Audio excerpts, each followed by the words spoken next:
Good afternoon, and thank you for joining us for our weekly update. I'm pleased as always to be joined by Dr. Lawrence Lowe, our Chief Medical Officer of Health, Tim Beckett, our Fire Chief and Director of Emergency Management, and Michelle DeManuel, President and CEO of Trillium Health Partners. And we have some very important business to take care of right off the bat. I'm urging everyone to please get your flu shot. Flu season is on its way, and this year more than ever, you need to get the flu shot. Seasonal flu causes over 12,000 hospitalizations and 3,500 deaths in Canada each year. And at a time when our hospitals are dealing with COVID-19, we cannot overburden them with preventable hospital stays. Flu also presents similar symptoms to COVID-19. So people who get the seasonal flu may need to be tested for COVID and then quarantine until they get their results. This could lead to testing shortages and may also mean that you might miss school or work. We are asking that you please be patient and plan ahead this year. I understand that the province is currently experiencing a shortage of the flu shot and that they're working diligently to meet the demand. I'm not really good with needles, but I'm here and ready to lead by example. So I'd like to invite Nurse Nika from Trillium Health Partners to come up and give me my flu shot, followed by Michelle DeManuel and Chief Tim Beckett. And as we're getting our shots, and before he gets his, Dr. Lowe is going to speak a bit more about the importance of getting your flu shot this year. Dr. Lowe? All right, here we go. Oh, I've got to get my mask on just a second. All right, Dr. Lowe, over to you while I get my flu shot. Thank you, Madam Mayor. And good afternoon, everyone. So it'll be my first of two remarks, and today I'm going to talk about an old foe, influenza. And now influenza is not as novel as COVID-19 is. However, it shares many common signs and symptoms, as Mayor Crombie has identified, and oftentimes overburdens our healthcare and hospital systems in the fall and winter months as we move into close quarters. It mimics a lot of COVID-19 symptoms, including difficulty breathing, coughing, shortness of breath, high fever, etc. And so in the midst of an ongoing pandemic in our community, the last thing that anybody wants is to try to figure out if you've got flu or if you've got COVID. And it's for this reason that getting our flu shot is critical. And today our aim is to demonstrate leadership by example and standing up to ensure and encourage that everyone get their flu shot. I know that there are some people who in previous years may have wondered about the necessity of a flu shot, questioned it, chosen not to get it. It's really important to understand, especially this year of all years, that you may want to reconsider. Especially given that there's difficulty in differentiating between COVID and flu, so we certainly encourage you to reconsider. And for everyone else who is trying to get a flu shot, I want you to know that we are working overtime at Peel Public Health and together with our provincial partners to respond not only to COVID, but to ensure that flu vaccines are being delivered. We're getting it out to our physicians' offices as quickly as it comes in from our provincial allocation, and we know that the province is also trying tirelessly to get out a record amount of flu vaccine this year to protect against influenza. So I suggest, just like snow tires, you don't wait till the last minute to get your flu vaccine. You got to be patient, got to plan ahead, make sure you're calling ahead to figure out if there's availability. And certainly our commitment in showing up today to get our flu vaccine should reassure you that we are doing everything that we can with our provincial partners to make sure that you're also going to have access to this important immunization. So I hope that you'll all consider getting it. I hope that you'll all make sure that you're doing this step to take care of your family and friends. And I think it's just about my time to head over there. So with that, I will pass it back to Mayor Crombie to start her remarks.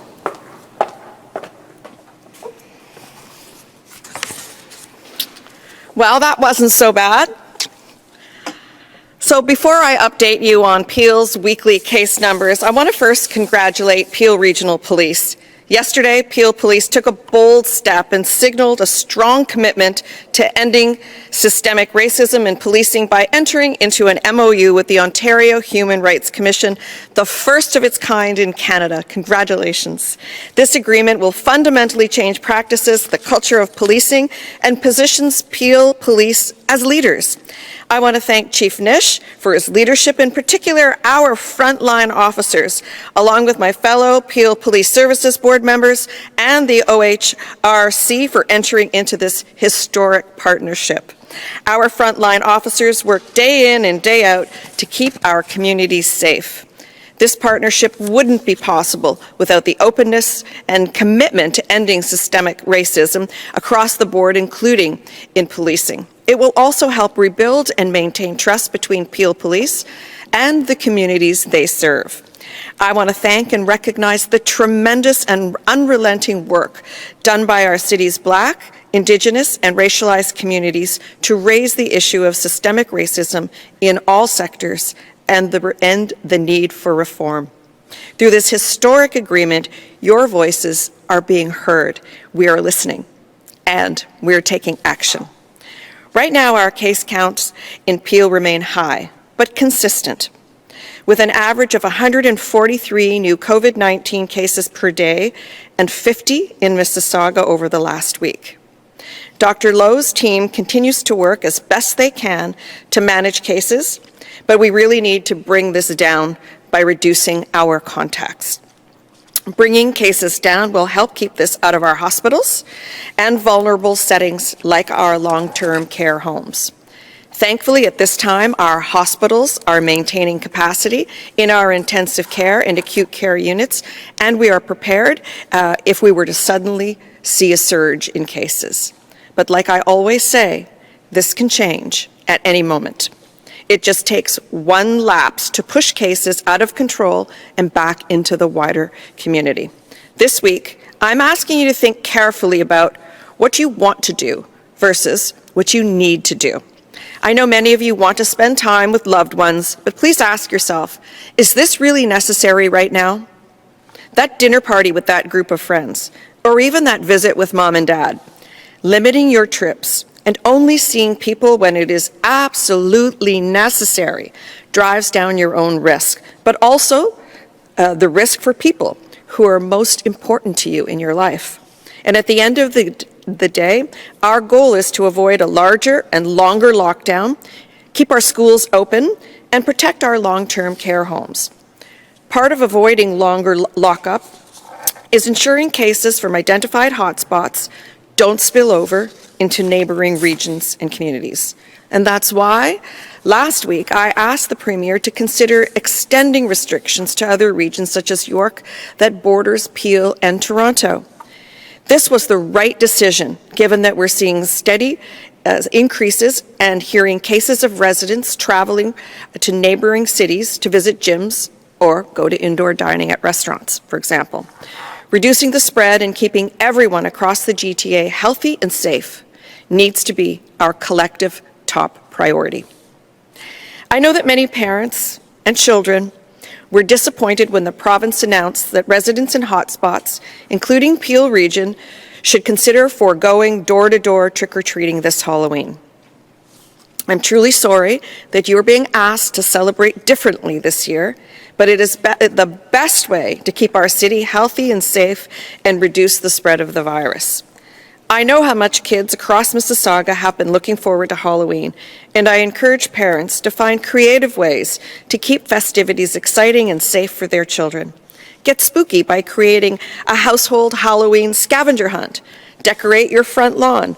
Host an age-appropriate scary movie marathon, or connect with friends and classmates online, virtually. The city has started to share ideas on social media on how to celebrate Halloween safely. So please look for those tips to come out in the coming days. I hope by celebrating Halloween differently, we can once again join together to celebrate Diwali, Christmas, Hanukkah, and Kwanzaa. At the end of the day, it is up to parents to make these decisions, make them in the best interests of your children, their health, and their safety. If you choose not to follow public health advice, I ask you to take extra precautions this year. Only go out with members of your household, and always trick or treat outside. Don't congregate or linger at doorsteps, and remember to line up 2 meters apart. Wash your hands often and thoroughly, and use lots of hand sanitizer.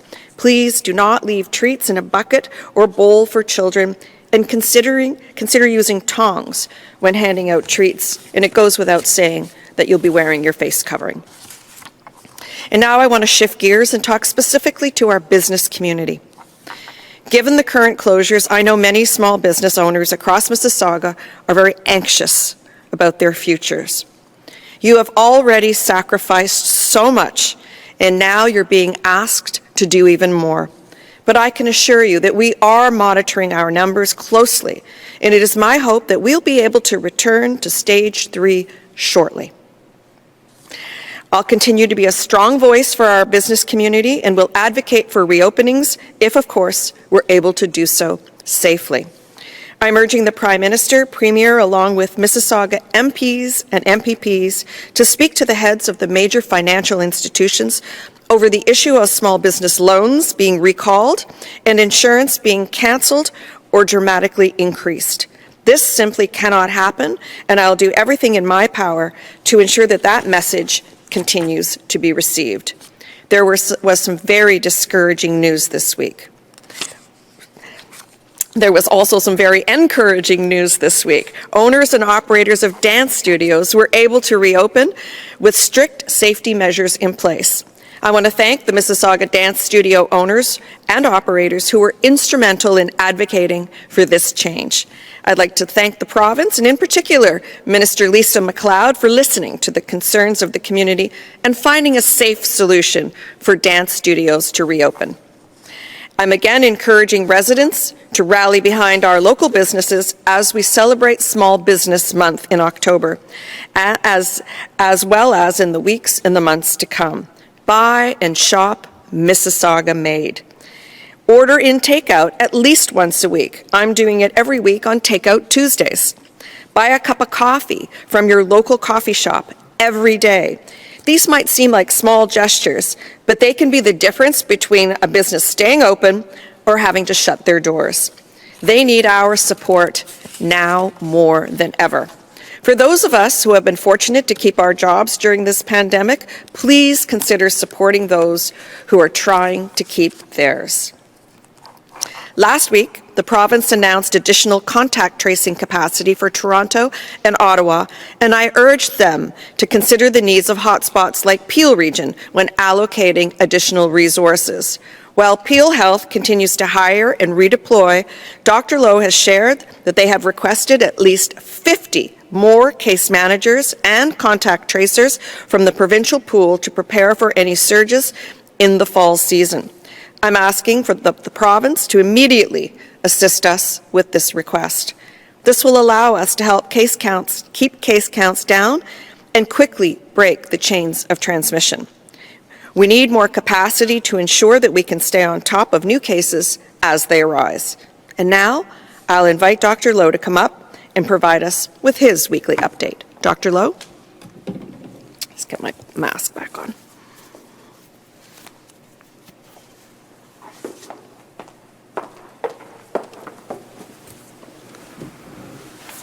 Thank you, Madam Mayor, and good afternoon. I want to start by reiterating the important message that I delivered around influenza today. We know that influenza and COVID-19 share many typical symptoms. A decision and the opportunity that we had today to get vaccinated for influenza really wants to drive home the importance of this intervention for everyone in our community. For those of you who are questioning, who maybe haven't thought about getting the flu shot previously, who have had concerns, the flu shot is safe, it is effective, and it is something that will help to take influenza out of the equation as we continue to navigate the pandemic in our community. And I think for everyone else who is looking for a flu shot, our commitment today in taking our flu shots is that we will continue the work that we're doing, especially those in Peel Public Health, to make sure that we're getting flu shots and supplies out to all of you as much as possible. I do ask for your patience. You certainly can imagine that this year there is unprecedented demand for this intervention, But to the extent that we are continuing to receive supplies from our provincial partners, we are trying to get those out to our physicians' offices as quickly as possible. And we do know that area pharmacies also receive supplies from the province. So please, make sure this isn't like snow tires. I'm one of those people that has a tendency to leave the snow tires thing until after the snow's fallen. Make sure you're planning ahead, calling ahead, seeing if your physician or your pharmacy has flu vaccine. And do continue to be patient. You're doing the right thing by making sure that you are getting vaccinated for influenza and taking that out of the equation for our community. To talk about our newer foe, COVID-19. As of noon today, Peel Public Health has investigated 4,727 cases of COVID-19 in Mississauga, 327 of which are active, 4,167 which have recovered, and 233 who have passed away. With the continuing high transmission in our community, our Provincial Chief Medical Officer of Health has made clear that Halloween will look a little different this year in our community and other areas that are in a modified Stage 2. That means that here in Mississauga, traditional door-to-door trick-or-treating is not recommended for the community. And please, to our young adults and adolescents, now is also not the time for a raucous Halloween party. Of course, everyone of any age can still get dressed up, buy some treats, carve pumpkins, and decorate your apartment door or front lawn. And I know this may be disappointing, given everything else that's happened in 2020. But that said, we are only 10 days into the new reality of a modified Stage 2 in Peel. And while it's still too early to see the impact of the measures taken by the province, looking back over the caseloads over the last 10 days, it's clear that the decision came at just the right time. Last week, our cases each day ranged at an average of 150 per day, which means transmission remains high, if not consistent. It means we cannot let down our guard. One wrong move can lead to a larger outbreak or super spreading event that would see the virus break out into our wider community. And so it all boils down to one thing. We must reduce our in-person contacts. Less is more. I'm urging all of our residents to have close contact only with those in your immediate household and essential daily supports.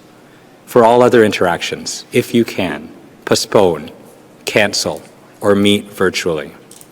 Reserve in-person meetings only for the most essential reasons: work, education, seeking health care, exercise and fitness, and accessing food, beverages, gasoline, and automobile maintenance.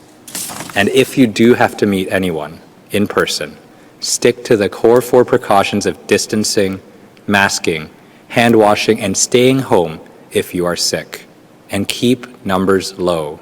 Avoid large gatherings, and remember that less is more. Really, I know a lot has been discussed around the rules of late. The most important and fundamental message is that we must reduce our in-person contacts and interactions. This is very important as our picture in Peel continues to evolve and change, and particularly as our case and transmission rates remain high. I know everyone is tired of this, and 2020 has not turned out how any of us would have anticipated. But it's critical to remember that we are not alone in this struggle. I would say, considering the cards we were dealt in Peel and in Canada, our community coming together has given us a fighting chance. We have changed the way we live, work, and interact, and we continue to adapt our lives while we keep COVID at bay. Where the virus goes now is up to each of us. So it's up to us to stop meeting where we don't have to limit our face-to-face interactions, and to keep numbers low and take precautions when we do meet. A disease that is spread from person to person cannot spread if people do not meet in close contact. That is how we will stop spread, again drive cases down, keep each other safe, especially our most vulnerable. That's essentially how we will get through this together. Thank you, and I'll pass it back to Madam Mayor.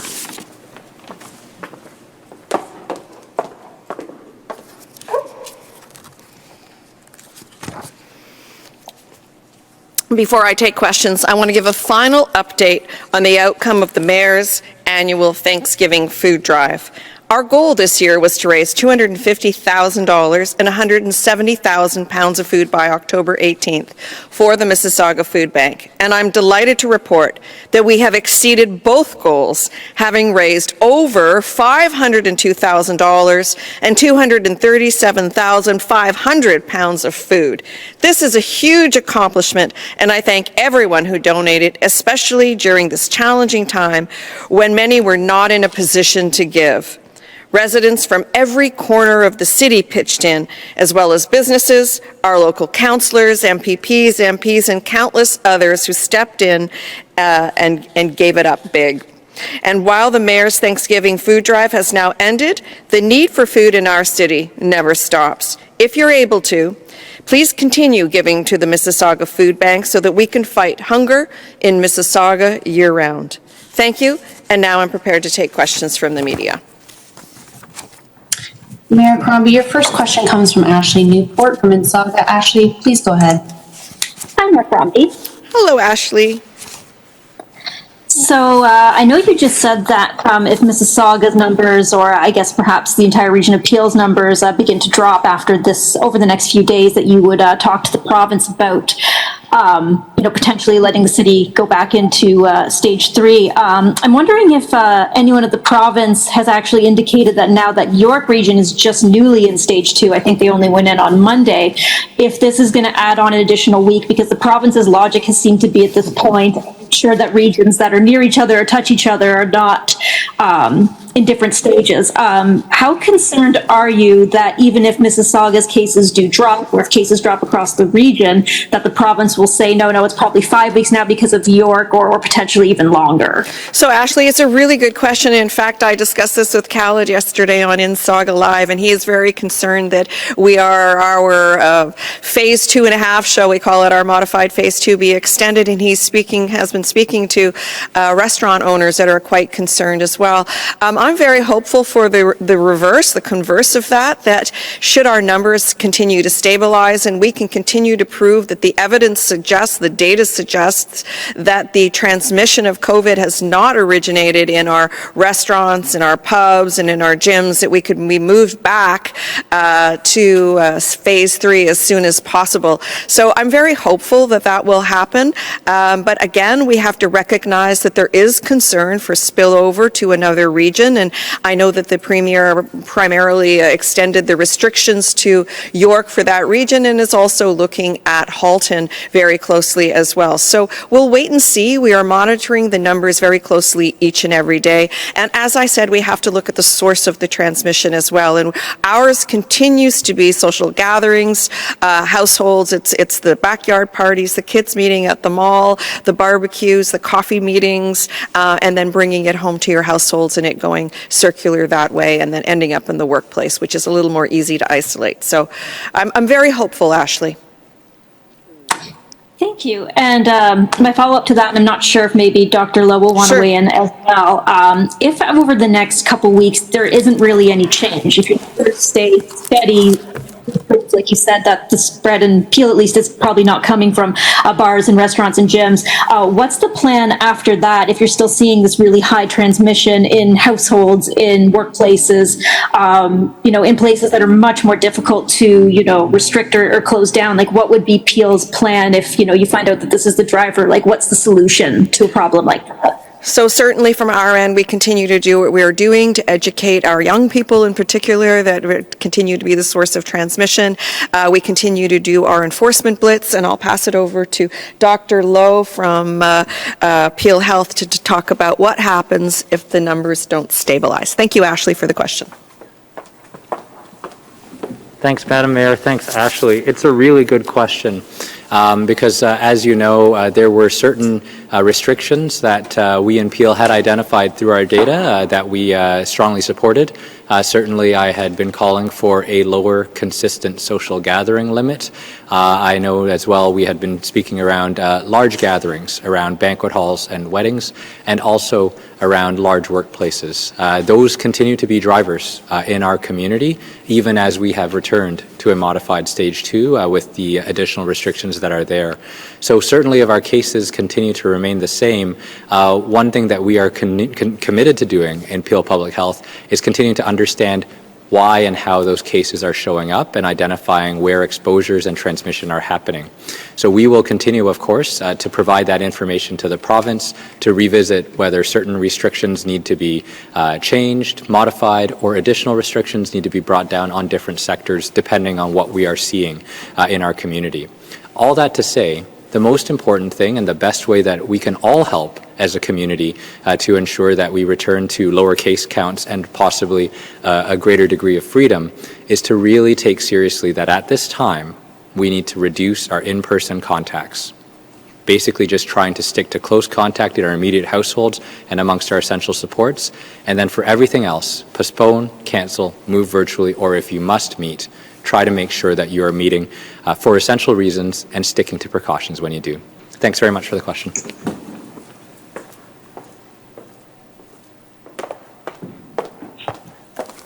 Next question. Mayor Crombie, your next question comes from Steve at the Mississauga News. Steve, please go ahead. Hi, Steve. Hi, Mayor Crombie. How are you? I'm so well. How about you? I'm better excellent, now that I got my flu shot. Happy to hear it.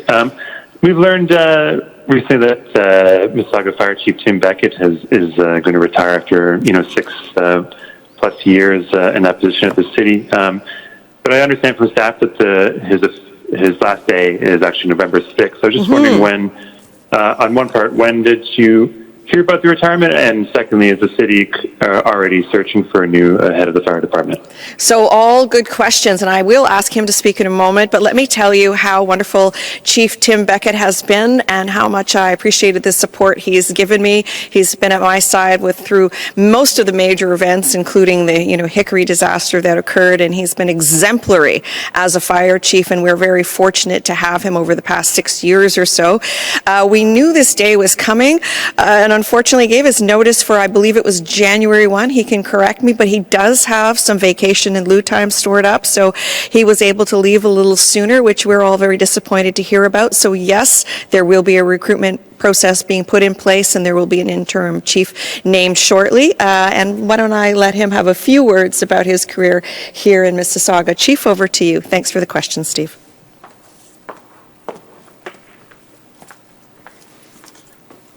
Good afternoon, Steve, and thanks for the question. I've been very privileged to be the fire chief here in Mississauga for the last 6.5 years. I'm very supported by council, by the senior corporate leadership team, by my senior team in fire, and by our firefighters. This was not an easy decision for me to make. It was a personal decision. I've spent several months speaking with my family, my wife, on when was the right time to go. And with almost 35 years of service in the fire service, it was time for me personally. I'm grateful, I'm humbled, and I've been very privileged to serve the citizens of Mississauga. And I do want to thank council for their continued support. We've got a strong team here in Mississauga Fire. So whatever direction they go next, I know that the citizens will be well served by whoever comes in. So thanks, Steve. My next question is actually for Dr. Lowe, if I could have him respond. Thanks, Steve. Go ahead. Dr. Lowe, how are you?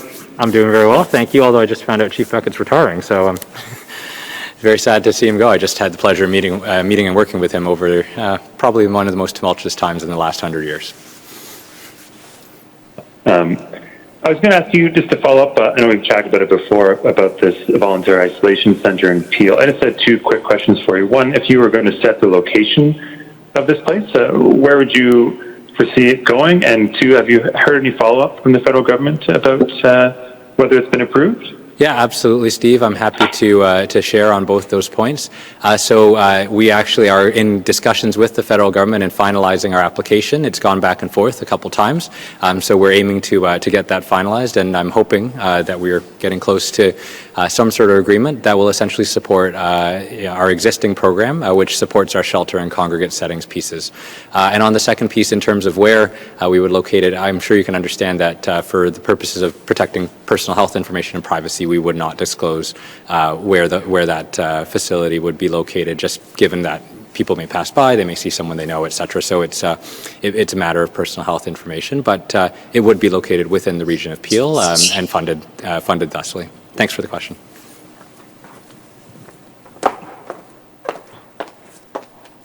Next question. Mayor Crombie, our next question comes from Khaled from My Second Wind TV. Khaled, please go ahead. Hi, Mayor Crombie. How are you? Did Hi, you Khaled. take the thing? Nice. You took the flu shot? I did. I got my flu shot. Okay, thank you so much. I want to ask, what do you expect the gap between the supply and demand when it comes to the flu shot? Oh, so I participated in a press conference with Minister Elliott and the Premier on Friday, as long as people register that they are keeping the supply moving, there is sufficient supply, and they will keep it moving. I think I'll ask Dr. Lowe to respond to this one, Khaled, if that's okay. Thank you. Yes, thank you, Madam Mayor, and thank you, Khaled, for the question. Thank you. In general, the flu shot is always released to the province on a rolling basis from the manufacturer. So they get a batch in, and then they basically farm those out to the different health units in different communities. And then they also farm them out directly to pharmacies. So there's two sort of ways that flu shots get to people. And then once it gets to our health unit, the minute it's coming in, it's just getting right back off our shelves and out to physician offices. One thing I neglected to mention, having spoken so much about the flu today, is you can actually get all the information around the supply and what we're doing with influenza at peelregion.ca/flu. So we've got peelregion.ca/coronavirus, that's for COVID-19, but for peelregion.ca/flu, you'll be able to see there, and it's really important to mention as well, we do retain some flu shots as Peel Public Health for people who don't have OHIP and for people who have children under the age of 5, and we do run flu clinics available for those individuals who meet that criteria, and more information about that can be on our website. But long story short, we have assurances from our provincial partner that they are bringing in as much flu shots as they can, and they are getting those out to us, and the minute we're getting them out, we are trying to farm them out as quickly as possible, knowing that there is significant demand out there. So encourage everyone to plan ahead, make sure that you're booking well in advance. It's not snow tires after snow, and making sure that you're patient with us, because we know you're doing your part to keep the community safe, and you have our commitment that we're trying to get as much flu vaccine out there as quickly as possible. Thank you for the question. Thank you so much. My follow-up for Chief Beckett, please. It's just not throwing out that garbage very often. Oh, okay. It says that I'm sick. No, I don't see you. I have. Go ahead, Khaled. Thank you very much, Chief Beckett, and congratulations, all the best, and wishing you all the best in the world. You've been so great. So thank you so much. My question is, if you please can leave a small file on the successor. What about the illegal basement apartments? Especially, it's not only fire hazard, but right now it is corona and COVID hazard. Okay, thank you for the question. So trying to understand the question is to speak on illegal basement apartments. I know that looking and working closely with our planning and building department and our code enforcement side under the fire code and our bylaw teams, we've been working closely together to locate these, and we would suggest that if people know of illegal basement apartments, that to contact the city, provide us the information, and we will do follow-ups with our inspection staff. There are certain codes and certain regulations and certain zoning requirements for these types of basement apartments, and if they are illegal, we want to make sure that we get in and deal with them so that everybody's safety is looked after. So thank you for the question. Thank you. Next question. Mayor Crombie, your last question comes from Vajosa, from the Pointer. Vajosa, please go ahead. Hi, Joseph. Vajosa. It's Viosa. Oh, sorry. Beg your pardon. I misheard. Not at all. Thank you, Mayor Crombie. Earlier, you had urged the province to assist with more case managers for contact tracing. Is Mississauga able to effectively conduct contact tracing with its limited resources? And how does this affect the community spread data as far as supporting the message we're hearing from you and Mayor Brown that restaurants are not a virus nexus?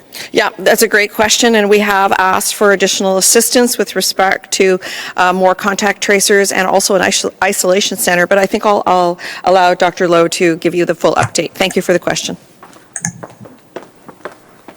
Thanks, Mayor Crombie. Thanks, Vajosa, for the question. So with every case that is reported to Peel Public Health, our contact tracing team will look at the past 14 days to identify where an exposure may have occurred, and that may identify a cluster that needs to be further worked up. And we also look forward to the point of isolation at who else they may have infected. And at this point in time, we continue to be able to conduct contact tracing. As you've heard me say before, our transmission patterns in Peel are different from what is being seen in other communities. We see a lot more household spread within large households. We see a lot more spread within large workplaces. So it's actually easier for us in many ways to connect all the contacts as opposed to some of the exposures that have occurred in cities like Toronto, where in a restaurant where people may not be working together regularly or living together regularly, it's difficult to reach all those contacts. So at this time, we're fairly certain, at least that most of our transmission remains in places. Of course, there's no guarantees because a lot of contact tracing is about interviewing individuals who have had a COVID-19 diagnosis. And so it relies on human memory, it relies on all those other pieces. But to the extent that we can, and we do rely on the goodwill of our community and the people who've been infected with COVID-19 to help us out, we're hopeful that our transmission patterns are not dramatically evolving to the point where we're seeing widespread community transmission in places like restaurants, bars, or gyms. That said, the picture is always evolving, and it is something that we are always keeping a close eye on as we continue to contact trace. Thank you very much for the question. Thank you, Dr. Lowe. And my follow-up question is for Michelle DeManuel. Oh, unfortunately, she had to leave us because we're running a little bit late, but we can take a shot at it if you like. Maybe Dr. Lowe has the answer. Okay, so it's just about, so hospitals in Toronto and Halton, for instance, have online booking per appointment, so you can schedule it in advance. And I was just curious to know, like for Trillium, you have to kind of wake up, check in the morning, get in line online. So I'm just wondering if anyone's able to speak as to why Trillium's taking this approach and whether it's related to testing backlogs and having anything to do with that. It's a good question. So I will ask Dr. Lowe to respond, but certainly you have to check every day to try to book that appointment daily. I think that's correct, and Dr. Lowe will speak to it. Thank you for the question, Vajosa. Yeah, thanks, Vajosa. Again, you're absolutely right. Michelle would be the right person to speak to the specifics of Trillium's operations. And in respect of testing, my understanding from our provincial partners is that they've gone some way to reducing the testing backlog. So I would probably not suspect that that would be a reason for that. But again, I think the best person to speak to around the appointment process in Trillium it would be Michelle, recognizing, of course, that from my perspective in public health, I would really like to ensure that people who are symptomatic with symptoms suggestive of COVID-19 or who may be at high risk, having been potentially exposed to COVID-19, are able to get a test, which actually speaks to something else, ensuring that individuals who do book an appointment and who no longer require an appointment, I really encourage you to do the right thing and make sure that you cancel so that that spot can be used for someone else. Thank you very much. Mayor Crombie, that concludes all the questions for today. On behalf of the Mayor, I want to thank everyone for participating. Have a great day. Stay well. Thank you.